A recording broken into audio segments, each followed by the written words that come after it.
Hey guys, welcome to the Liberal Hive Mind, a channel solely focused on exposing the abundant hypocrisy of the left. Folks, there is no better picture than this picture right over here to describe the Lori Lightfoot experience. She's taken over as the mayor of Chicago, and it's been one disaster after another, one embarrassment after another. Whether it's city officials working under her, slamming her on the record, police unions, police chiefs doing the same thing, or whether it's journalists part of the press pool during her press events, the national embarrassment and national disgrace that is Mayor Lori Lightfoot is one for the history books. And Mayor Lori Lightfoot's track record of embarrassment and failure, well, it hasn't ended. In fact, this week has been a very rough week for the Chicago mayor, as we had reports that Caterpillar, a big company that's operated in Chicago since I believe 1927, after nearly 100 years in the city of Chicago, is now moving to Texas. And of course that was bad. Well, it just got worse, as Illinois' richest man is now taking his $25 billion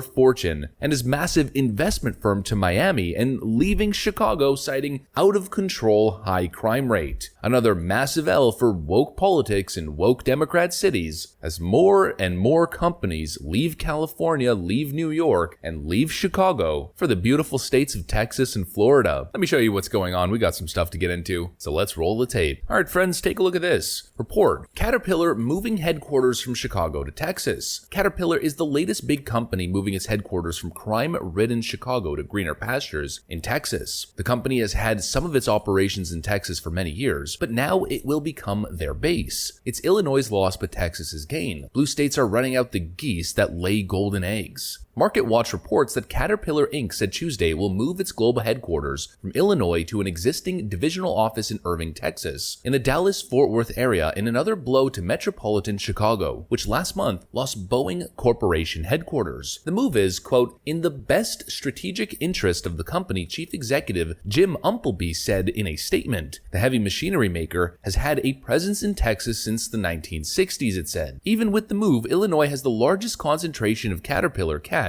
negative 0.09% employees anywhere in the world, the company said. The headquarters was historically in downstate Peoria before a move to the Chicago suburb of Deerfield in 2017. So in the past couple of weeks, Caterpillar has fled Chicago, Illinois, moving over 200 jobs to Dallas, Texas. Boeing did the same thing, moving from Chicago to Virginia. And to make matters worse, to add insult to injury, we now have this report which came out a couple days ago. Illinois' richest man, Ken Griffin, is taking his $25 billion fortune and trading firm Citadel to Miami after slamming Chicago's rising crime rate and saying that the Sunshine State embodies the American dream. Over the past year, however, many of our Chicago teams have asked to relocate to Miami, New York, and other offices around the world. He went on to call Chicago a remarkable home for Citadel and praise past support from political and business leaders. But in the past, Griffin, 53, has spoken out against Chicago's growing crime problem, as violent crime is up a whopping 34% from last year. He even suggested back in April that he was considering leaving the Windy City, saying the crime problem is making it difficult to attract talent. Griffin did not mention the city's spiraling crime in his memo, of course he wouldn't, but top executives say it is likely a major reason that he decided to move the company, though they also note that Florida does not have a state income tax, which would allow Griffin to grow his wealth even more. Now listen folks, Florida doesn't have a state income tax, I'm sure is a factor, but when you're worth $25 billion, I don't think your focus is to grow your wealth that significantly. An income tax isn't really a thing when you're that rich. All of your money is sitting in investments. What's happening here is very simple. These self-righteous Democrat politicians who keep claiming that their policies work in places like Texas and Florida, those evil Republican states with Republican fascist leaders like Ron DeSantis and Greg Abbott, oh, you definitely don't want to go there. That's what they tell you, that's the narrative, that's the fear-mongering garbage that we constantly see, but the reality is the exact opposite. Everybody is going to Florida and Texas, as the media and these Democrats keep saying those are fascist, dangerous hellholes. Why is it that hundreds of thousands of people every single year and massive major companies are moving from California, New York, and Chicago to those two exact states? And now we're even seeing massive companies go to Virginia. What's the common denominator? They all have Republican leadership and Republican governments, including Virginia now too. They're all business-friendly, low-tax havens. And of course, something that's very ironic considering what's a major political debate right now, the Second Amendment as it relates to gun rights and gun violence. Chicago Mayor Lori Lightfoot was just on MSNBC the other day, absolutely slamming SCOTUS's decision to confirm your constitutional rights to conceal carry.